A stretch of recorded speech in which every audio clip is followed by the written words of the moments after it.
Con chấm vào đây con ăn. Được rồi, con ăn đi. Con cho cô.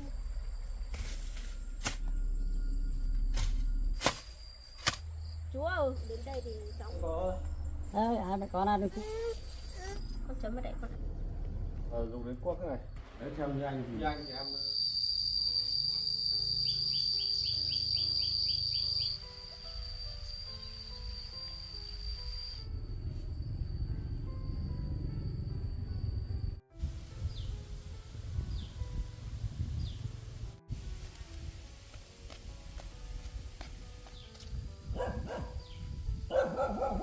Bác trưởng thôn ơi.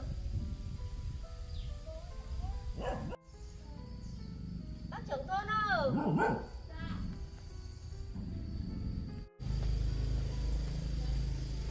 Con gái ở bố có nhà không? Bố cháu đang nghỉ trưa, cô bảo gì bố cháu ạ? Con ơi, bố đang nghỉ trưa hả con? Vâng ạ. Cô đang muốn mượn con cái nhà con cái thuốc để cô dọn cái nhà. Con có không cho cô mượn?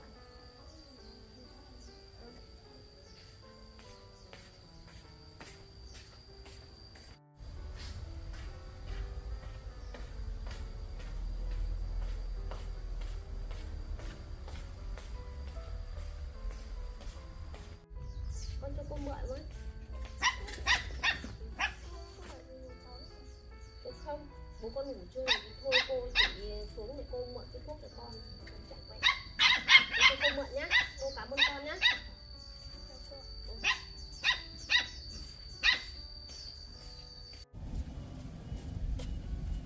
Mình may quá này đến nhà bác trưởng thôn mượn cái cuốc rồi về dọn dẹp cho nó sạch.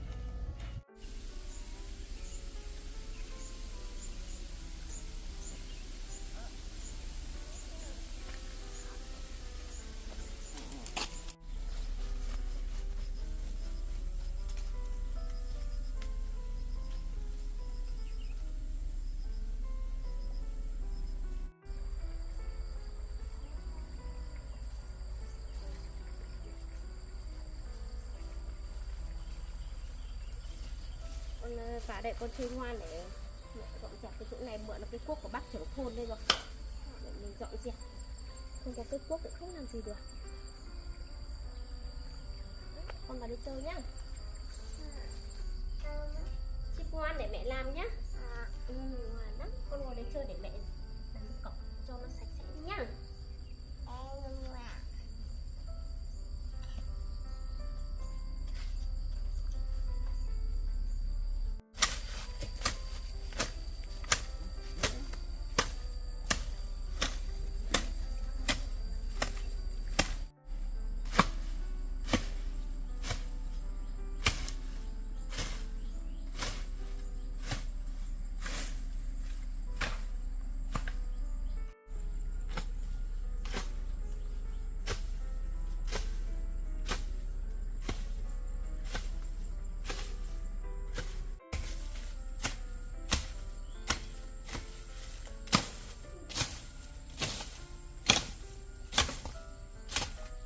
Phát đi không? Chip chơi ngoan để mẹ phát đi, không thì nó xung quanh nhà này sợ rắn nó đến nhá.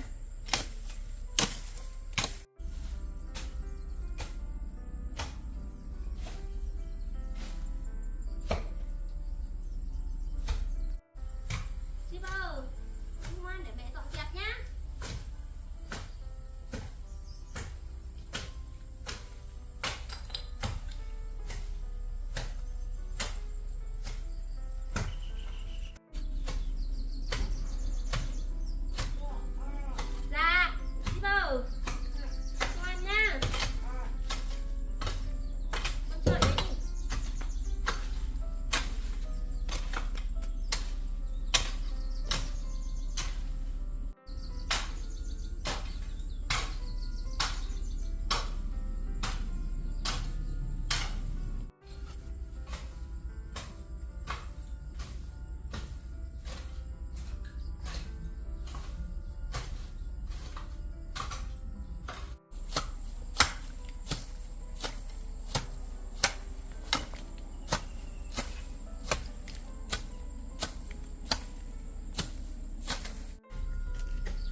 chơi ngoan nhá, chip chơi ngoan để mẹ làm đấy chưa? Nào con xoay vào. Thế con tự con làm nhá, để mẹ đi làm nhớ chưa? Ngoan đấy.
Chip ơi, con ngoan nhá.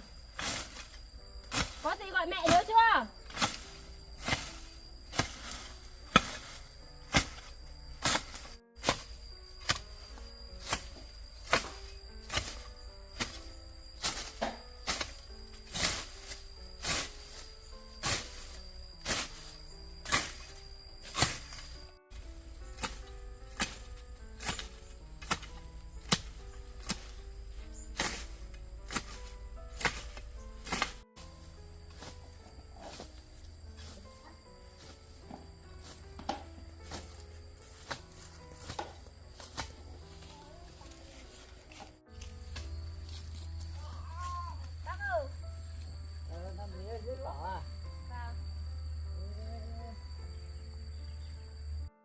Chú ơi, chú đi đâu vào đây ạ?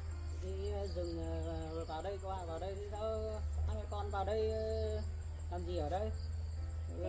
Cháu tưởng thế cháu hai mẹ con cháu thấy cái ngôi nhà ở hoang này, cháu đến để cháu dọn dẹp chỗ ở. Thế chú đi suốt đây cái nhà này chú nhìn thấy lâu rồi, bây giờ chú đi qua nhìn hai mẹ con đây thì... Thế chú có biết chủ của ngôi nhà này là ai không ạ? Người ta bỏ lâu rồi đó. Đấy, Vâng, ra đây mẹ nào. Cháu thế chú có biết chủ của ngôi nhà này là ai không ạ?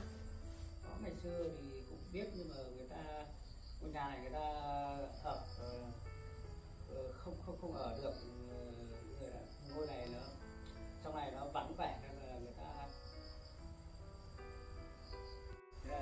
ngôi này người ta vắng vẻ quá, người ta không ở được, người ta bỏ đi nơi khác. Thì bây giờ các cháu mẹ con đến đây mà ở được thì phải xem lại, vì là khu này là chú đi rừng mãi rồi biết được là cháu nhìn lại vòng quanh như là khu này toàn đồi mới suối xiếc, phong vắng lắm, không có người đâu. Đấy, sau nếu mà cháu không cảm thấy không ở được thì đi tìm khu nơi khác mà nó đông dân cư ở thì nó bảo đảm cho mẹ con hơn. Vâng. Thì đây chú còn phải đi làm và đi trong kia đi làm thì mẹ con ở lại tìm suy nghĩ đi kiếm chỗ khác. Cháu thấy cái ngôi nhà này cũng bỏ hoang, mẹ con cháu cũng chẳng có chỗ ở, cháu nghĩ chẳng có ai ở, cháu nghĩ yên bình thì thôi, cháu cũng muốn về đây ở, nhưng mà cháu thấy chú nói thế này trời, cháu cũng lo sợ. Đấy, trời hoang vu này, đấy còn cái ngôi nhà này đây này nó còn vỡ lát hết rồi, đột người ta bỏ lâu năm quá rồi. Vâng. Bây giờ có ở thì dọn dẹp và lợp liếc thì nó cũng rất tốn kém. Tốt nhất là cháu đi ra ngoài kia kìa, nó đông dân hơn thì cháu cháu kiếm được cái nhà nào ngoài ngoài đấy. Bây giờ có hai mẹ con nhỏ nó nhiều lúc ở trong này nó hoang vu rừng rậm nên là không có người, nên mẹ con ở nó không bảo đảm lắm. Vâng. Cho cháu cái kẹo này. Cháu xin. Con đi xin. rừng bé nhỏ này mà cho nó đi để cho nó vất vả ra, khổ thân cháu. Vâng, cuộc sống cháu cũng vất vả ấy. Cháu đi vào đây cháu thấy ngôi hòa hoang này, mẹ con cháu cũng mừng quá, cũng nghĩ đến cái chỗ để được trú chân được. Nhưng hôm nay cháu thấy chú nói thế thì cháu cũng hơi lo sợ. Không biết liệu hai mẹ con liệu ở có bận gì không. Thì cứ cố gắng, nếu mà ở được, không ở được thì tốt nhất đi tìm chỗ đông dân cư thì hai mẹ con ở cho nó đảm bảo. Đến đây thì cháu cũng dọn dẹp hết từ trong nhà ra đây rồi. Hôm nay cháu vừa mượn bác cái trưởng thôn ấy để mà dọn dẹp chỗ này để chỗ ở. Nhưng mà cháu thấy chú nói thế cháu cũng lo lắng. Đấy thì thấy tôi ở trong này lâu rồi, thấy nhiều người ở rất nhiều. Vì cái ngôi nhà này rồi nhưng mà nhiều người ở lắm, không có ai ở được cả. Bởi vì người ta thấy không có yên tĩnh và không bảo đảm cho gia đình, nên là người ta di tán hết, đi ra ngoài khu những dân đông người thì người ta ở cho bảo đảm cho gia đình người ta. Thì bây giờ cháu nó xác định ở đây thì cháu phải xem xét cho nó kỹ, gãng đi sau rồi sẽ quyết định ở không. Nó rất nguy hiểm cho hai mẹ con ở đây. May qua hôm nay cháu cũng gặp chú, cháu cũng đang định tính kế để dọn dẹp cho mẹ con ở. Nhưng mà cháu thấy chú bảo thế thì cháu cũng đang rất là lo. Cháu cũng chưa có chỗ ở đấy, cháu cũng chưa biết phải đi đâu về đâu. Thôi cháu cứ ngủ tạm qua đêm nay xong rồi ngày mai cháu lại tính tiếp vậy. Còn bây giờ cháu chiều tối rồi cháu không biết đi đâu ấy. Thế hai mẹ con đã có gì ăn chưa? Mẹ con cháu thì lúc mẹ cháu cũng kiếm ít đồ ăn cho cháu ăn rồi ạ. Thì có ít đồ ăn này chú cho hai mẹ con ăn tạm để qua bữa tối này, sau mai tính toán ở lại hay không ở nhé. Vâng ạ. Có ít cơm nắm vợ nhà tôi nó làm cho tôi để tôi cho hai mẹ con ăn tạm qua bữa tối vậy. Thì Thôi chú mang đi rừng để ăn đi ạ, còn mẹ con cháu đặt kiếm sau. nhà chú chỉ cùng ngay đây thôi. Các cháu ở đây thì qua đêm thì bảo đảm sức khỏe cho hai mẹ con đã. Vâng. Cháu cảm ơn chú nhé, để cho mẹ con cháu nắm cơm nắm nữa. Thì ở đây hai mẹ con tranh thủ anh rồi cố gắng qua bữa tối này thì sau rồi xem xét lại thì ở cái vùng này rất nguy hiểm. Thì hai mẹ con suy nghĩ sau rồi sáng mai thì tính toán sau. Vâng. Để bác xin đi. Đấy, hai mẹ con ăn cơm ngon, cơm ngon nha. Vâng ạ. Thì hai mẹ con ăn rồi ở lại qua đêm tối thì suy nghĩ cho kỹ đi, rồi mai cố gắng đi tìm được chỗ khác thì ở nó an toàn hơn, không thì ở lại cái ngôi nhà này ấy, là nó rất nguy hiểm. Thì cố gắng xem chuyển được sớm thì càng tốt, đừng cố ở. Bởi vì cái ngôi nhà này bác biết là nó nguy hiểm lắm. Vâng. Tại vì rất nhiều người ở không, nhưng mà không có người ta chuyển đi hay không có ai ở cả. Vâng, cháu cảm ơn bác ạ. Vâng, các bác cho mẹ con cháu nắm cơm đi rừng. Thế để bác hôm nay lại phải đói rồi. Cháu xin. Được rồi, thì bác đó được, nhưng mà quan trọng nhất cho thằng cháu nhỏ này này.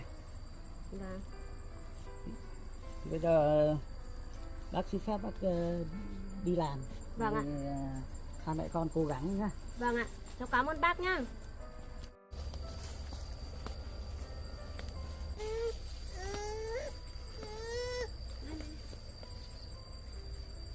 Cháu ơi. Dạ.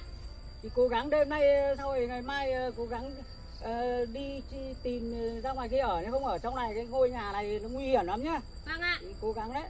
Cháu cảm ơn bác ạ. Vâng.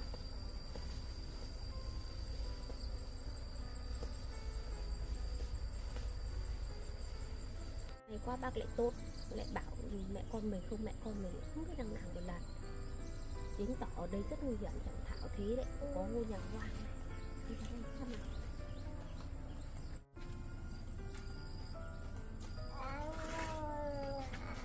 Này có bác cho cần nắm cơm nắm. Con ăn đi. Này có bác lại cho nắm cơm, con ăn đi. Đây con ăn dưới này.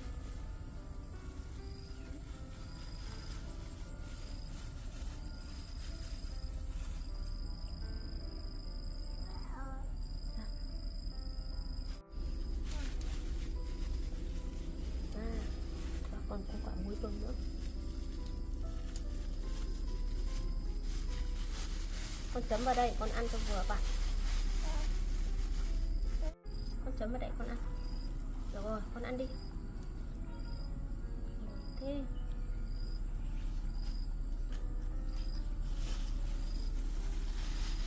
cho mẹ miếng nào. Ngon lắm.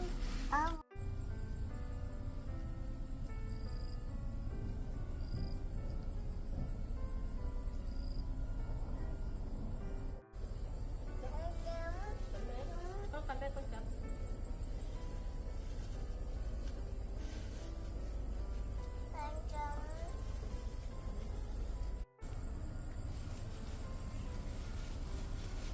Con chấm vào đây.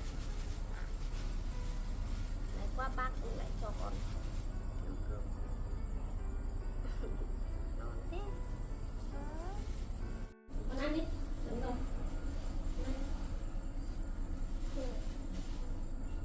Rồi, thôi cả nữa hỏng mất. Đi hai bà con mình đi đến nhà bác trưởng thôn để trả thuốc đi. Hỏi bác xem là thế nào đã. Đi con nào. Bác ở dân ở đây có khi bác biết. Đi con. Bác cho.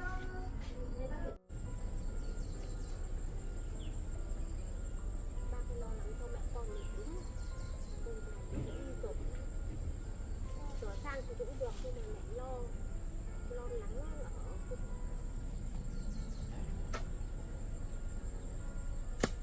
lo lắng cho cái đoạn đường này lại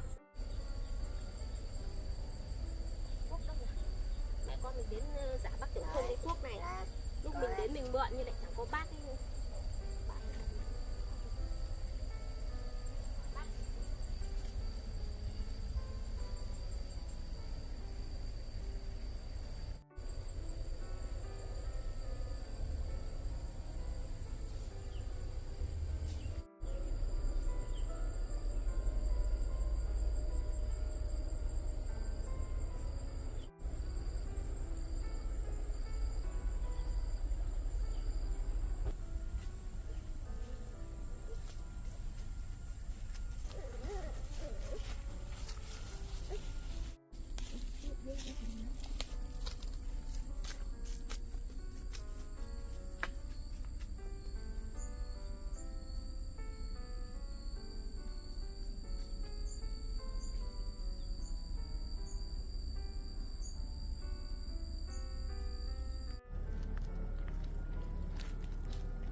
trưởng thôn ơi, lúc sáng em đến nhà bác nhưng mà bác không có nhà em mượn cháu đi cuốc. Dùng đến cuốc này. Em ấy được cái ngôi nhà trên kia nhưng mà lại ấy. Chứ vào đây uống nước. Vâng. Vâng ạ. Thế vào uống nước. Vâng ạ.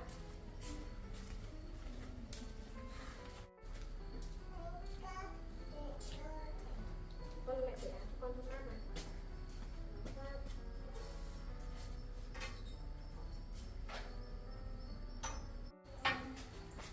Uống nước.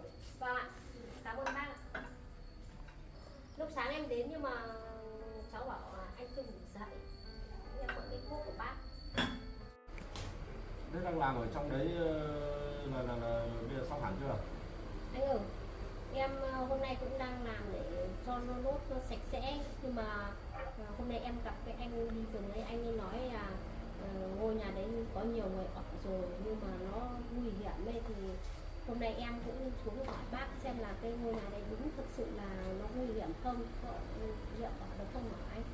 Ở trong đấy thì nó gần núi, ở trong đấy thì nó cũng nguy hiểm, nhưng mà mình cứ lần lượt Vâng. nghiên cứu xem nào.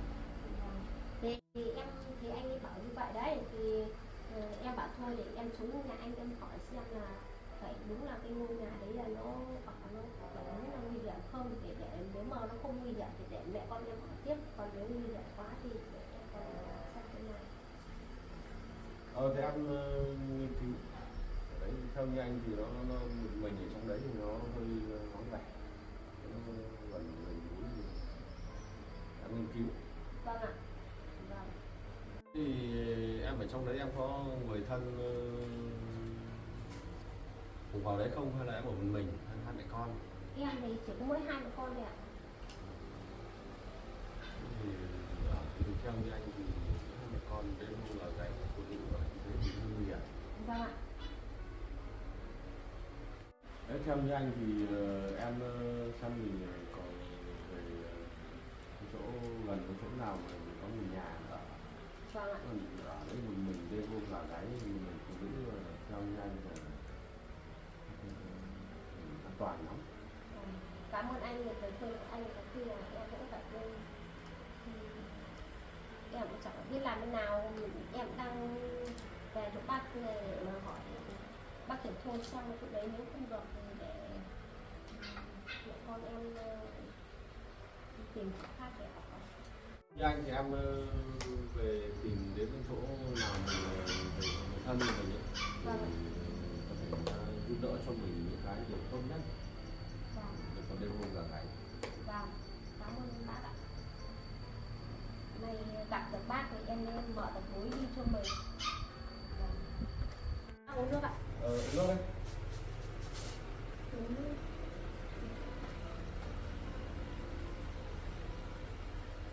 Nhưng không bác, em cảm ơn bác.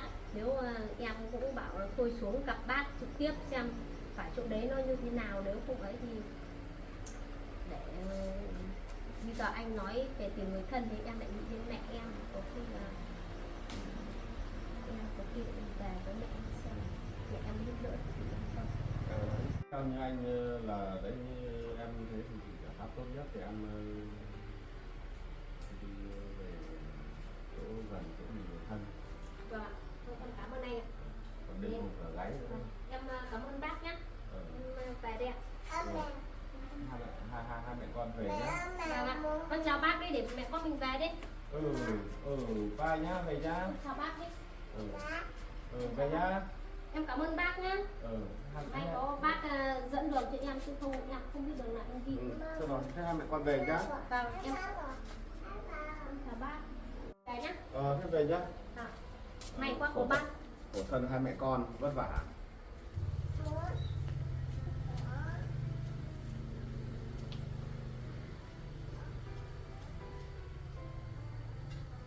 Em về đây bác ạ. Về nhá.